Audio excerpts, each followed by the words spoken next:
우리가 함께 읽은 야고보서는 성숙한 그리스도인의 믿음이 무엇인가? 그래서 성숙한 그리스도인의 믿음은 머리와 입으로 생각하고 말하는 것이 아니라 머리로 생각하고 입으로 고백했던 것이 내 삶을 통해 실천으로 나타나는 삶이 진정한 성숙한 그리스도인의 믿음임을 오늘 야고보서에서 말씀해 주고 있습니다. 따라서 진정한 믿음이 무엇인가라고 했을 때 환난과 시련 속에서도 참고 인내함으로 우리의 믿음 있음을 드러내는 것을 말합니다. 기쁘고 즐겁고 행복할 때만 믿음이 있는 것처럼 보이는 것이 아니라 진정한 믿음은 우리가 우리의 힘으로 뭔가 해낼 수 없다고 여겨질 때, 심히도 낙심되고 슬퍼하고 괴로운 상황에 있을 때, 지쳐 있을 때, 포기하고 싶을 때, 내 힘으로 되지 않는다고 생각할 때, 그때 전능하신 하나님을 향하여 입술을 열어 기도하고 그 하나님의 말씀 앞으로 나아가는 것이 진정한 믿음임을 오늘 야고보 사도가 말씀해 주고 있습니다. 지금 야고보 사도가 야고보가 복음을 전하여서 야고보서를 기록해 두고 있는데요. 어떻게 야고보서가 기록되었을까를 먼저 살펴보기를 원합니다. 사도 바울이 복음을 증거하면서 대부분 거의 유럽, 소아시아 전역에 걸쳐서 하나님의 말씀이 선포되었습니다. 그러면서 사도 바울이 전한 복음을 통해서 많은 사람들에게 주는 복음의 핵심 메시지가 뭐였냐면 오직 의인은 믿음으로 말미암아 살리라는 이신칭의의 교리였습니다. 모든 사람이 죄인이지만 죄인이 구원자이신 예수 그리스도를 만나고 예수 그리스도를 나의 주님 구원자로 믿는 믿음을 통하여 그들은 모두가 다 구원을 받을 수 있다는 그런 논리였습니다. 당시 서아시아 지방, 특별히 이방 땅에서 복음을 전하는 데 있어서 바울이 전하는 핵심의 교리를 부정하는 자들도 나타나기 시작했는데요. 그들이 영지주의자들이고요. 그리고 거짓 교사들이 다니면서 가라지를 뿌리기 시작했습니다. 바울이 참된 복음을 증거하여 오직 의인은 믿음으로 말미암아 살리라라고 고백하게 하고 그 믿음의 삶을 살도록 권면하고 강권적으로 그들에게 가르쳐서 그 삶이 하나님의 나라에 이르는 온전한 믿음임을 가리키고 있는데 구약의 율법을 가지고 와서 그 율법과 복음을 혼란스럽게 하는 겁니다.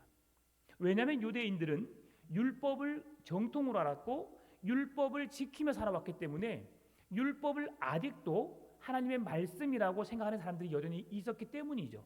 그래서 바울이 전한 복음과 그리고 그전에 유대인들이 계속 받아왔고 믿어왔던 그 복음에 대해 그 말씀에 대해서 혼란을 겪고 있으니까 바울이 정통적으로 오직 의인은 믿음으로 말미암아 살리라는 말씀을 해 주었음에도 불구하고 영지주의자들이나 거짓 교사들이 아니다. 율법을 통해서 우리가 율법을 지켜야만 구원받을 수 있어. 완전히 될 수 있는 거야. 그래서 그렇게 혼란스럽게 하는 그 상황이 이루어지게 된 겁니다. 그래서 당시 AD 48년, 49년 그 무렵 예루살렘 본부 교회에서 예루살렘 회의가 열립니다. 이 상황이 사도행전 15장에 나타나는 공회의 장면, 그 상황이 지금 그 상황이거든요. 그래서 무엇이 진정한 복음이고 어떻게 해야 하는지를 알려주기 위해서 예루살렘 종교 회의를 진행하게 되는데요. 그 당시에 모든 사도가 다 모이게 됩니다. 사도는 누구입니까? 예수님의 12 사도와 그리고 자칭 사도라고 일컬어 말하는 바울이죠. 그 모든 이들이 그곳에 함께 모여서 신학적인 정리를 하게 됩니다.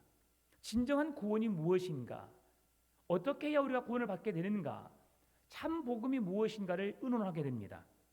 그랬을 때에 신학의 문제가 바르게 정리되게 되면 그 누구도 신앙이 흔들리지 않을 것을 알기에 베드로가 그 상황을 정리해서 그 모여있는 사람들에게 공포해서 이것이 진정한 믿음입니다라고 가르칩니다. 그것이 바로 사도의 권위로서 오직 구원은 믿음으로 말미암아 이루어집니다라는 결정을 내린 것이죠. 그래서 최종적인 신학의 결론이 뭐라고요? 오직 구원은 믿음으로 말미암아 이루어진다는 겁니다. 자, 그런데 여기에서 예상치 못한 일이 돌발적으로 일어나게 됩니다. 자, 오직 의인은 믿음으로 말미암아 살리라. 사도 바울의 복음의 핵심 논리였습니다. 그리고 유대 교회, 이 예루살렘의 종교 회의에서 그곳에서 사도들이 정확한 신학을 정리하고 그렇게 함으로 신앙적인 면에 흔들리지 않게 하기 위해서 구원 얻는 믿음이 무엇인가를 말해 줬는데요. 이 말을 들은 다른 영지주의 거짓 교사들 아니면 그 외의 사람들이 그러면 우리가 믿음으로 구원받는다고 한다면 우리는 그 하나님을 믿습니다. 믿는데 믿음으로 구원받는다면 우리의 행위는 우리의 삶은 그냥 대충 살아도 되지 않겠습니까? 왜? 내 입술의 고백을 통해서 하나님을 믿습니다. 예수님이 나의 주님이요 구원자이심을 내가 믿습니다라고 고백하는 것으로만 구원받는다면 우리의 삶은 내 마음대로 살아도 되겠다는 그런 또 다른 논리가 일어나게 된 것이죠. 그래서 그것이 우리가 입술로만 우리의 생각으로만 구원 얻는 믿음에 대한 그런 입술의 고백으로 구원받는 것이 아니라 진정한 믿음은 우리의 삶에 있는데 말씀을 따라 삶으로 살아내는 삶. 그래서 더 온전한 믿음은 우리가 환난과 핍박 중에서도 그 괴로움 속에서도 믿음을 잃지 않고 하나님을 향한 온전한 믿음을 굳게 붙잡는 믿음이야말로 구원을 얻게 된다는 것을 그들에게 알려주기 위해서 야고보라는 사람이 지금 야고보서를 기록해 놓은 겁니다. 그래서 야고보서는 행함을 강조하는 책이라고 하기도 하지만 행함을 강조하는 책이라기보다는 오히려 더 참된 믿음을 가르치기 위해서 쓰여진 책이라고 볼 수 있습니다. 사도 바울이 증거한 13권의 책은 오직 의인은 믿음으로 말미암아 살리라고 믿음을 강조했다면 야고보서는 행함이 없는 믿음은 죽은 믿음이라고 말씀하면서 행함을 강조하는 것처럼 보이는데요. 행함을 강조하면서 참 믿음이 무엇인지 말과 입술과 생각으로만 내가 멋지게 사람들에게 감동을 주고 어떤 그런 말로 우리 언어로 우리 생각으로만 믿음이 있는 것처럼 생각하는 것이 아니라 그 말씀이 내 삶을 통해 녹아져야 되고 그 내 삶을 통해 말씀이 변화되어서 내 삶을 통해 드러나는 것이 진정한 믿음이라는 것을 강조하고 있는 거예요. 그래서 이 야고보는 그것을 이제 이야기하고 있는 겁니다. 참된 믿음은 우리의 삶에 말씀이 입술의 고백을 통해서 나타나야 되고 그리고 내 삶을 통해 그것이 증거되어질 때에 진정한 참 믿음임을 오늘 야고보는 말하고 있습니다. 야고보는 오늘 이 야고보서를 기록한 사람은 누구인가? 예수님의 제자 야고보도 있고요. 여러 명의 제자들이 있습니다. 그런데 야고보서는 예수님의 형제인 야고보가 기록했습니다. 신약 성경에서 야고보라 하는 이름을 가진 사람은 모두 6명 정도로 나타나게 되는데요. 첫 번째로 마가복음 1장 19절 말씀 보면 조금 더 가시다가 세베대의 아들 야고보와 그의 형제 요한을 보시니 그들도 배에 있어 그물을 깁는데 라고 말씀하는데 마가복음 1장 19절에서 말씀해주고 있는 이 야고보는 누구입니까? 세베대의 아들로서 예수님의 사도 중에 한 사람인 야고보를 일컬어 말하는 겁니다. 이는 AD 44년경 헤롯 아그리빠에 의해서 순교를 당하게 되고요. 이 야고보는 예수님의 제자인 야고보를 이야기해 줍니다. 마가복음 3장 18절 말씀은 또 안드레와 빌립과 바돌로메와 마테와 도마와 알페오의 아들 야고보와 및 다데오와 가나나인 시몬이며라고 말씀하실 때 알페오의 아들인 야고보가 있음을 또한 이야기해 줍니다. 그리고 이 야고보는 사도행전 1장 13절에서 여전히 등장하고요. 세 번째로 마가복음 15장 40절 말씀 보게 되면 멀리서 바라보는 여자들도 있었는데 그 중에 막달라 마리아와 또 작은 야고보와 요새의 어머니 마리아와 또 살로메가 있었으니라고 하면서 작은 야고보가 있었다는 걸 말해줍니다. 그런데 이 사람이 누구인지는 정확하게 나타나지 않습니다. 왜냐하면 설명되어 있지 않기 때문에, 그래서 그 이름만 성경에서 나오기 때문에 그런 이름이 있다는 것 정도만 우리가 알면 될 것 같습니다. 네 번째로 누가복음 6장 16절 말씀 보게 되면 야고보의 아들 유다와 예수를 파는 자 될 가룟 유다라라고 말씀하는데, 그전까지는 야고보가 자녀였어요. 근데 이 야고보는 유다의 아버지임을 말씀해주고 있죠. 그리고 다섯 번째 유다서 1장 1절 말씀 보게 되면 예수 그리스도의 종이요 야고보의 형제인 유다는 부르심을 받은 자 곧 하나님 아버지 안에서 사랑을 얻고 예수 그리스도를 위하여 지키심을 받은 자들에게 편지하노라라고 말하면서 유다의 형제인 야고보가 있음을 성경에서 말씀해 줍니다. 그리고 마지막으로 마가복음 6장 3절에서 말씀해 주고 있는데요. 이 사람이 마리아의 아들 목수가 아니냐, 야고보와 요셉과 유다와 시몬의 형제가 아니냐, 그 누이들이 우리와 함께 여기 있지 아니하냐 하고 예수를 배척한지라 말하면서 마지막 여섯 번째 누구예요? 예수님의 형제인 야고보를 이야기해 주고 있습니다. 그러면 성경에서 여기저기 언급된 이름은 누굴까요? 예수님의 제자 야고보도 있지만, 그러나 누구예요? 예수님의 형제인 야고보가 성경 이곳저곳에 많이 언급되는 걸 보게 됩니다. 사도행전 12장 17절, 15장 13절, 21장 18절, 갈라디아서 1장 19절, 2장 9절, 12절, 고린도전서 17장 17절에 야고보서에 야고보라 하는 예수님의 형제인 야고보 이름이 언급되거든요. 이처럼 야고보의 형제인 예수님의 형제인 야고보가 야고보서를 기록하면서 구약과 유대교의 지침들을 많이 인용합니다. 그리고 수신자들을 어떤 한 사람이나 공동체 또는 지역을 지칭하지 않고 1절에서 말씀해주고 있는 것처럼 12지파로 언급한 것은 편지를 받은 구성원들이 구약의 12지파에 익숙한 사람들이었기 때문에 그들에게 주어지는 말씀임을 오늘 성경은 말씀해주고 있습니다. 1절 말씀 같이 한번 읽어볼까요? 하나님과 주 예수 그리스도의 종 야고보는 흩어져 있는 12지파에게 문안하노라. 아멘. 야고보가 지금 자신을 향하여서 뭐라고 고백하고 있냐면 하나님과 주 예수 그리스도의 종이라고 말합니다. 하나님의 종, 주 예수 그리스도의 종이라고 말합니다. 여러분, 지금 이 종이라는 말은 그 시대 사람들에게는 보편화된 개념의 언어입니다. 그들은 종이라는 개념이 주여, 주의 종이라고 하면서 그 종의 개념을 쉽게 이야기했죠. 우리나라의 개념의 종은 어떤 의미입니까? 주인의 말을 따르고 목숨까지 내어줄 그런 종을 말합니다. 그런데 여기에서 말하는 종의 의미는 그런 의미라기보다도 보다 생소한 의미로서, 보다 더 강한 의미로서 좋은 뜻의 종의 의미를 이야기합니다.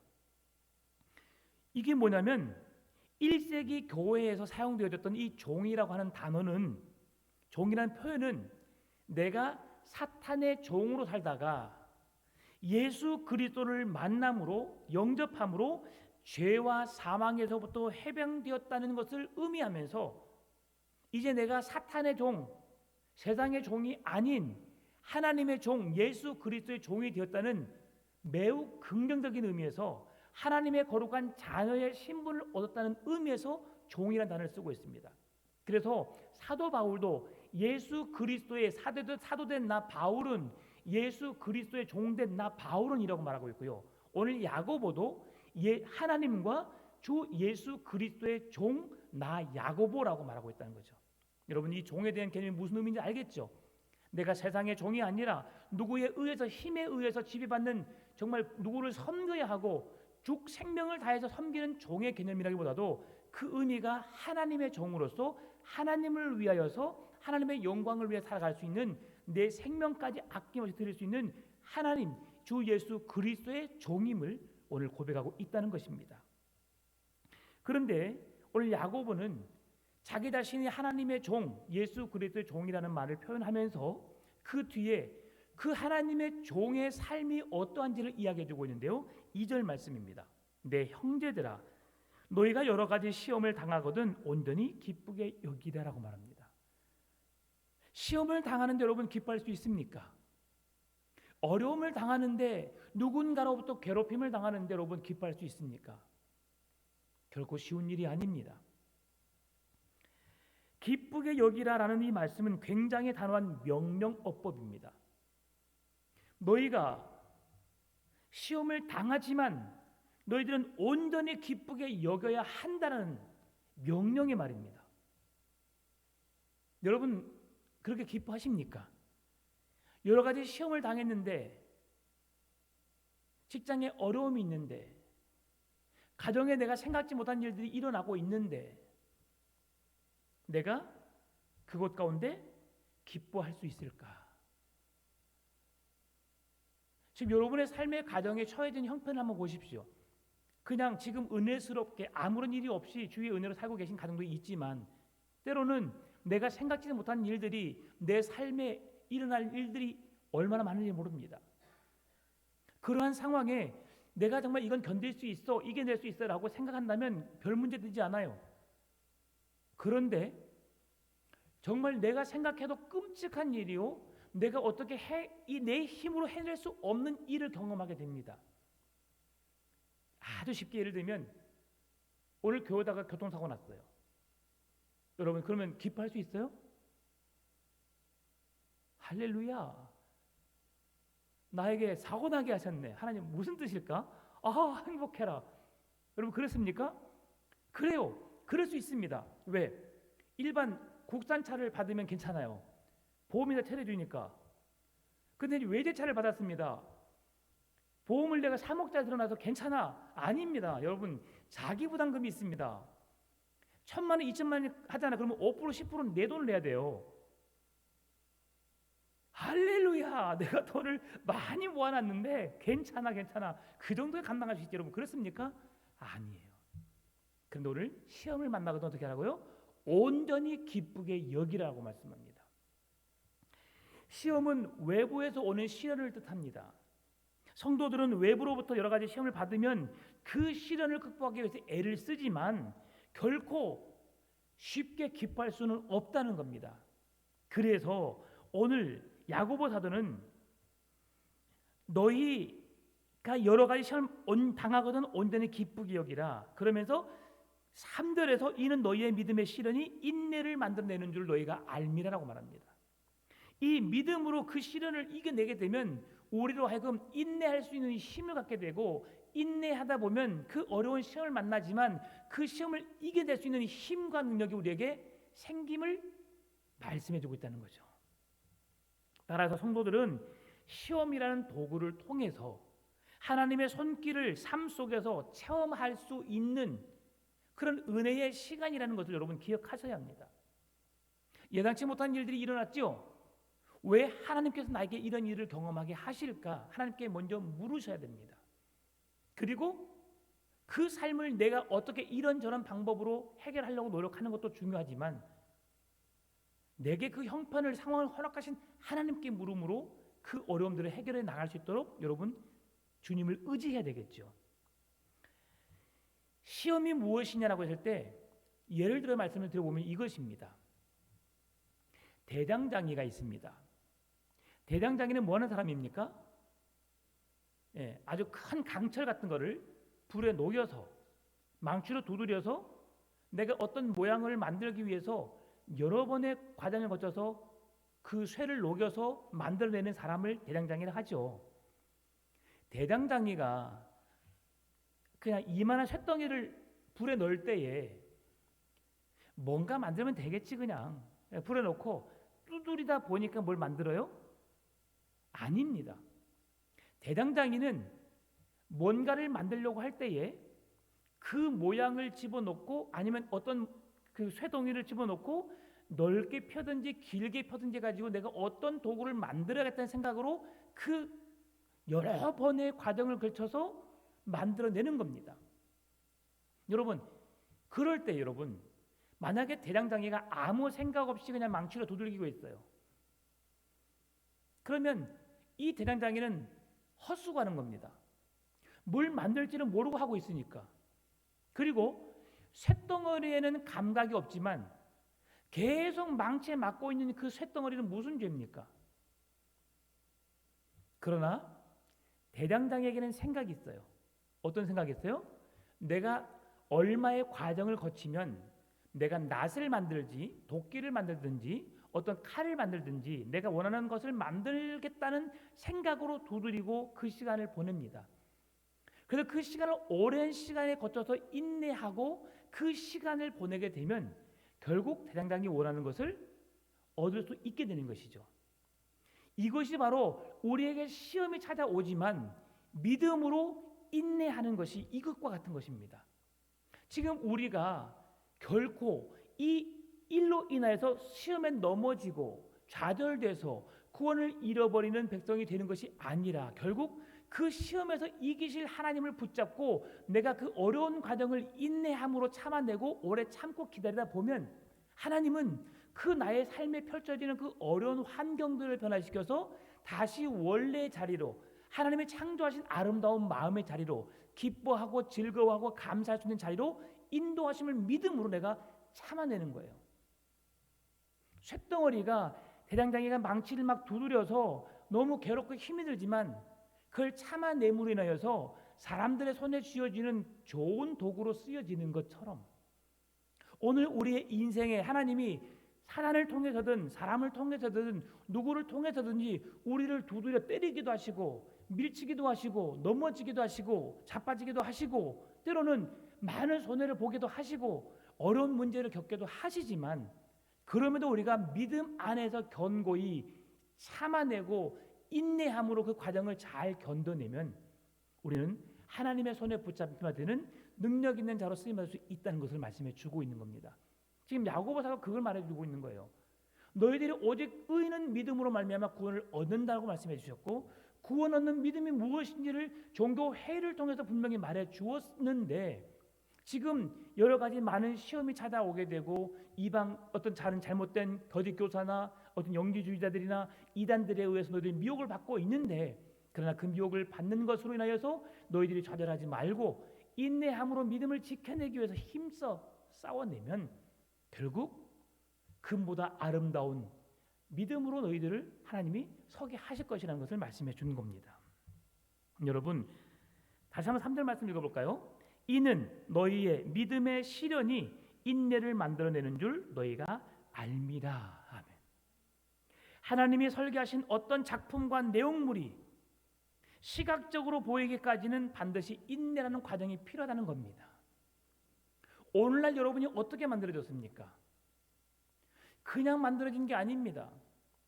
여러분의 유년 시절 그냥 보내게 하신 게 아니에요. 제가 어렸을 때 그렇게 부유하지는 못했지만 또 그렇게 못 살지도 않았습니다. 그래서 제가 세상의 유혹에 저는 쉽게 넘어가는 사람입니다. 뭘 하나 갖고 싶어서 뭘 하나 먹고 싶어서 뭔가를 해보고 싶어서 제가 아버지의 지갑에 손을 댔던 사람입니다. 제가 만약에 초등학교 4학년 때 김영옥 선생님을 안 만났더라면 저는 아마 지금 감옥에 있지 않았을까 생각해 봅니다. 제가 제일 좋아하는 게 뭔지 압니까? 저는 도박을 좋아합니다. 노름 이런 그런 중독성 있는 거 제일 좋아합니다.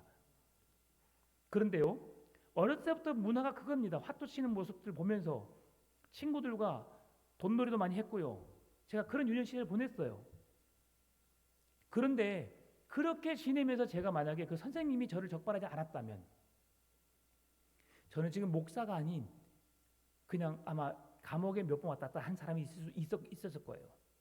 그런데 하나님께서 그때는 제가 하나님 알지도 못했고요. 믿음이 뭔지도 몰랐습니다.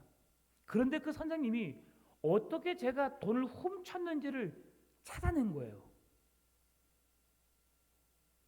그때 당시에 호떡 하나에 50원이었어요. 핫도그 50원. 그런데 제 호주머니에 6,000원 막 들어있었어요. 초등학교 4학년 아이의 호주머니에. 엄청 큰 거죠. 그래서 이유도 없이 저의 발바닥을 한 30대 때렸어요. 30대.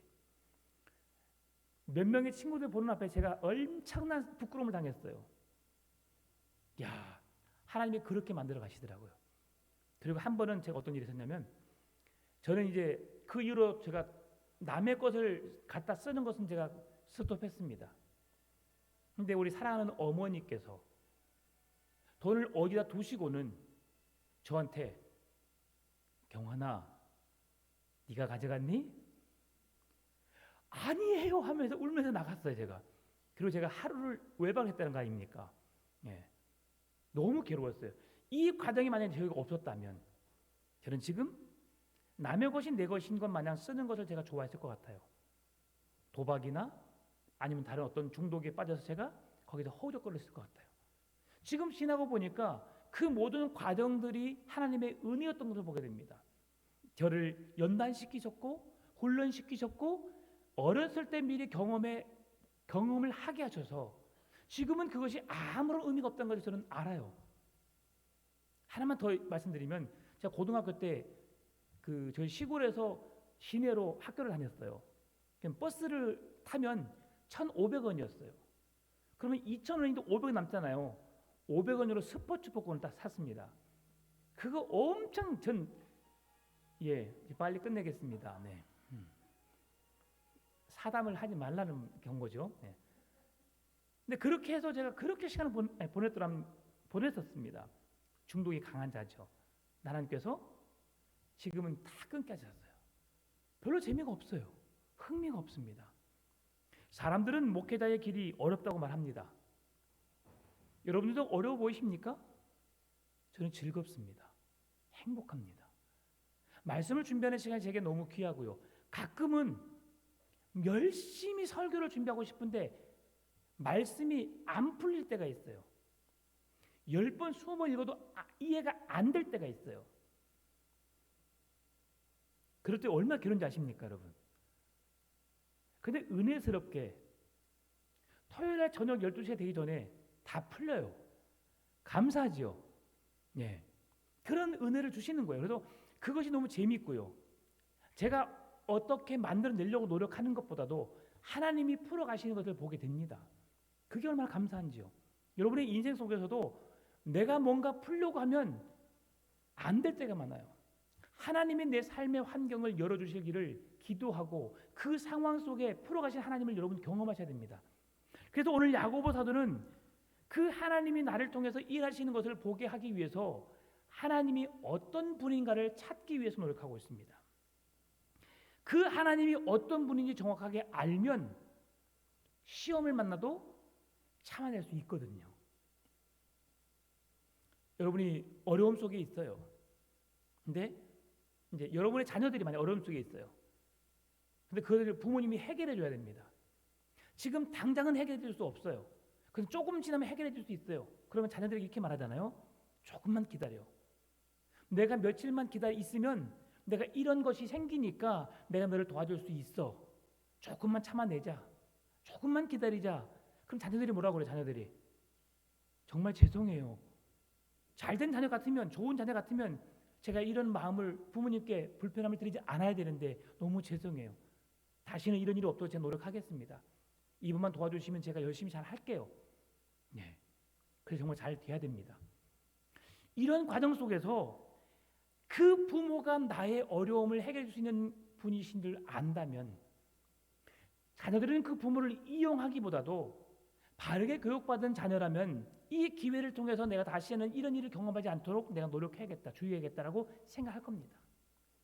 하나님은 여러분에게 복 주시기를 원하시는 분이십니다. 여러분에게 평강 주시기를 원하시는 분이십니다. 그 하나님께서 여러분을 너무 사랑하셔서 여러분에게 구원을 선물해 주셨고요. 여러분의 마음의 삶에 늘 평강 주시길 원하시는 하나님이라는 것 여러분이 아신다면 왜 내게 이런 시험을 주셨을까? 왜 내게 이런 어려움을 경험하게 하실까를 고민할 수 있다는 거죠. 그러면 그 하나님이 시간이 지나면 그 내 상황을 풀어서 결코 나로 하여금 끝까지 좌절하고 실망하고 포기하는 인생이 아닌 일어설 수 있는 힘을 주시고 능력을 주셔서 하나님의 거룩함 앞에 설 수 있는 믿음의 사람으로 세우실 것이라는 확신이 있기 때문에 우리는 그 시험을 이겨낼 수 있는 겁니다.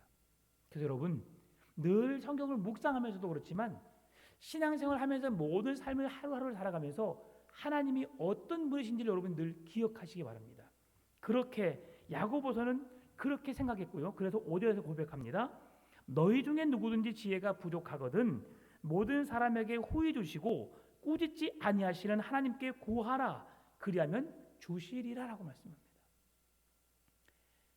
문제 앞에 두려워 떨지 말고 포기하지 말고 지혜가 부족하거든 모든 사람에게 호의 주시고 꾸짖지 아니하시는 하나님께 뭐 하라고요? 구하라. 그리하면 주시리라고 말씀합니다. 지혜가 부족하면 구해야 합니다. 왜냐하면 하나님은 지혜의 근원이시기 때문입니다. 지혜는 하나님께 속하였습니다. 하나님의 지혜는 무한합니다. 따라서 하나님은 구하는 자에게 지혜를 주시기를 원하시고요. 게다가 꾸짖지 아니하시고 호의 주시기를 원하신다고 말씀합니다. 로마서 8장 32절 자기 아들을 아끼지 아니하시고 우리 모든 사람을 위하여 내주신 이가 어찌 그 아들과 함께 모든 것을 우리에게 주시지 아니하겠느냐라고 말합니다. 여기에서 그러면 지혜가 부족하거든 너희에게 호의 주시고 꾸짖지 아니하시는 하나님께 구하라라는 말씀은 우리에게 기도하라는 말씀입니다. 기도하면 하나님이 그 모든 것을 아시는 하나님께서 주시겠다는 거죠. 여러분 성경의 원리는 참 놀랍습니다. 신구약 성경을 살펴보게 되면 하나님이 우리가 필요해서 그냥 주시는 적이 단 한 번도 없습니다. 항상 뭔가를 구할 때 지금 이스라엘 백성 우리 민수기를 우리 묵상하고 있잖아요. 이스라엘 백성들이 지금 엄청난 위기 상황에 처해 있습니다. 그럼 위기 상황에 처해 있는 하나님이 그냥 와서 도와주십니까? 절대 그런 법이 없어요. 어떻게 하세요? 백성들이 원망을 하든지 불평을 하든지 하나님께 기도해달라고 요청을 할 때에 그 기도를 들으시고 하나님이 찾아오시는 거예요. 성경은 그겁니다. 여러분 놀라운 사건 하나 더. 오늘 야고보서를 기록한 야고보의 별명이 뭔지 압니까? 낙타 무릎입니다. 그만큼 무릎이 굳은 살이 베길대로 베겨서 낙타의 무릎처럼 딱딱한 돌멩이처럼 굳어져 있는 그 무릎, 하나님을 향해 간절히 부르짖는 기도의 사람 야고보임을 오늘 말씀해 주고 있거든요. 그러면서 그 야고보가 너희 중에 지혜가 부족하거든 모든 사람에게 호의 주시고 꾸짖지 아니하시는 하나님께 기도하라. 그러면 주시리라고 말씀하시는 거예요. 왜 이 말에 능력이 있습니까? 야고보가 기도하지 않고 그 능력을 경험하지 않았더라면 이 말씀을 기록할까요? 아닙니다. 그래서 목사들에게도 말씀을 전하는 사람들에게도 그 능력을 경험한 사람이 더 큰 능력을 나타낼 수 있습니다. 하나님이 누구신지 모르는 목사들은 말씀에 대한 선포의 능력이 없어요, 여러분. 저도 그런 경험을 많이 하기를 원합니다. 그렇게 하나님의 경험을 할 때마다 하나님의 살아계심을 더 큰 믿음으로 확신하게 되고요. 그 하나님을 담대히 증거할 수 있고요. 여러분과 함께 나눌 수 있는 거거든요. 특별히 어린아이와 같은 믿음으로 주님은 구하기를 원합니다. 어린 아이는 어떤 믿음이 있습니까? 주신다고 하면 그 주신 것을 그대로 믿는 믿음입니다. 의심하지 않는 믿음입니다. 정말 당신이 줄 수 있어? 언제 줄 건데? 우리는 이성적인 사고로 그렇게 이야기합니다. 그런데 아이들은 엄마가 준다고 했잖아요. 빨리 주세요. 이것은 전적인 그분을 신뢰하는 믿음입니다. 그 하나님께 어린아이와 같은 믿음으로 그렇게 간절히 부르짖는 자에게 하나님이 어떻게 주시느냐? 마태복음 7장 7절 8절 구하라 그리하면 너희에게 주실 것이요 찾으라 그리하면 찾아낼 것이요 문을 두드리라 그리하면 너희에게 열릴 것이니 구하는 이마다 받을 것이요 찾는 이는 찾아낼 것이요 두드리는 이에게는 열릴 것이니라. 아멘. 여러분, 여러분의 믿음을 주신 하나님을 적극 활용할 수 있기를 바랍니다. 그 하나님을 활용할 수 있는 유일한 방법은 여러분의 기도를 통해서입니다.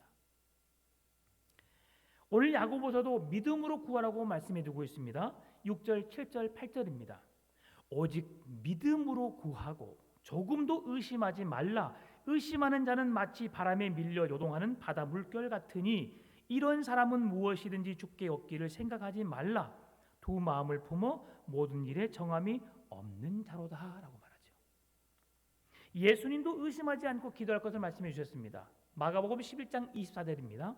그러므로 내가 너희에게 말하노니 무엇이든지 기도하고 구하는 것은 받은 줄로 믿으라. 그리하면 너희에게 그대로 되리라. 아멘. 여러분, 이 믿음을 가지시기 바랍니다. 오늘 본문 6절에서 우리에게 의심과 기도는 나란히 할 수 없음을 말씀해 줍니다. 결코 의심하는 자는 그 기도의 응답을 받을 수 없습니다. 과연 하나님께서 내 기도를 들으실까? 하나님이 이런 기도를 들어주실까? 여러분, 의심하고 염려하는 자의 기도는 절대 들어주지 않습니다. 그래서 야고보는 믿음의 기도는 이라고 말하고 있죠. 믿음의 기도는 어떻습니까? 의심하지 말고 구하는 것이 믿음의 기도임을 말씀해주고 있는 거죠.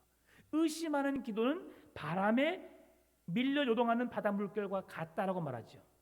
의심하는 것은 우리의 인생이 더욱 복잡할 뿐 아니라 세상의 풍파에 밀려 요동할 수밖에 없고 죽을 수도 있는 그런 연약함을 보여주고 있습니다. 그러나 이 모든 문제를 하나님이 해결해 주실 것이라는 확실한 믿음의 기도를 하게 되면 하나님은 지금 현실이 달라지지 않지만 내일 모레 한 달, 1년의 생활이 달라지는 것이 없어 보일 수 있지만 하나님의 때가 되면 하나님은 그 기도의 응답으로 여러분을 반석과 같은 견고한 믿음 위에 서서 주님을 바라볼 수 있는 믿음을 갖게 하실 줄 믿습니다. 따라서 8절에서 두 마음을 품으라고 하는 것에 있어서 우리는 두 개의 영혼을 가진 상태를 말하고 있는데요. 믿음으로 구하지 않는 것은 두 영혼 사이에 결단을 내리지 못함을 의미하고 있습니다.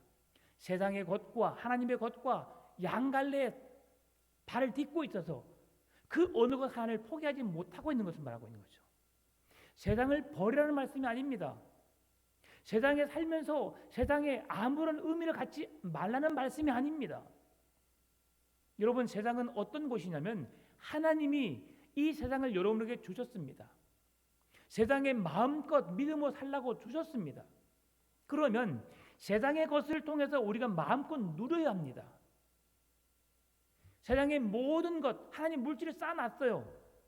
열심히 수고하고 노력하고 땀 흘린 자들에게 그 물질을 더 많이 가져갈 수 있는 능력을 주셨습니다. 그럼 여러분이 그 물질을 어떻게 하는 거예요? 남을 속이거나 도둑질하지 않는 정직한 방법으로 내가 할 수 있는 최선의 것을 많이 모아야 되겠죠. 그리고 그걸 가지고 마음껏 누려야 합니다. 그런데 중요한 것은 우선순위에서 세상의 것을 누리고 즐거워하고 기뻐하고 행복하고 나를 위한 시간이 아닌 먼저는 하나님을 기쁘시게입니다.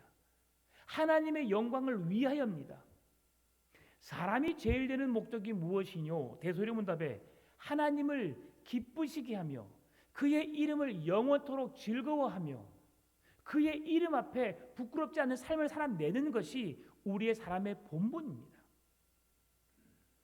예수님은 그래서 하나님과 재물을 동시에 섬길 수 없다고 마태복음 6장 24절에서 말씀해 줍니다. 따라서 두 마음을 품게 되면 우리의 삶의 모든 문제가 우유부단하게 될 수밖에 없습니다.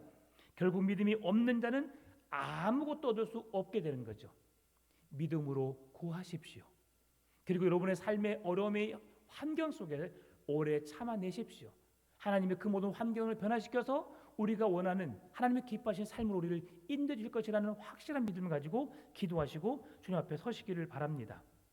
오늘 11절 말씀에서도 부자의 많은 소유가 풀의 꽃과 같이 될 수 있음을, 그래서 우리의 인생의 헛됨을 이야기해 주고 있는데요. 하나님과 전혀 상관없는 인생을 살 때 그런 겁니다. 여러분, 성도는 오직 하나님을 의지해야 합니다. 그리고 자신의 부족함을 늘 하나님께 아뢰고 구해야 합니다. 나의 부족함을 말씀으로 채워가야 하고요, 은혜로 채워가야 하고요. 그래서 하나님 주신 힘으로 우리는 공급받으면서 날마다 우리의 삶을 믿음의 연단을 통해서 더욱 성숙한 믿음으로 나아가야 하는 것이죠. 믿음으로 시험을 능히 이기는 여러분의 삶이 되시기를 바랍니다. 세상의 방법이 남을 이김으로 인해 자신의 이익을 추구하는 것이라면 하나님의 방법은 남을 이김으로 내 이익을 챙기는 것이 아니라 이웃을 사랑하고 섬김으로 종말을 기억함으로 마지막 주님 앞에 섰을 때에 부끄럽지 않는 삶을 살기 위해서 그리스도의 사랑을, 그리스도의 향기를, 그리스도의 편지가 되는 삶을 살아내는 것이 우리 그리스도인의 삶임을 말씀해 주는 겁니다.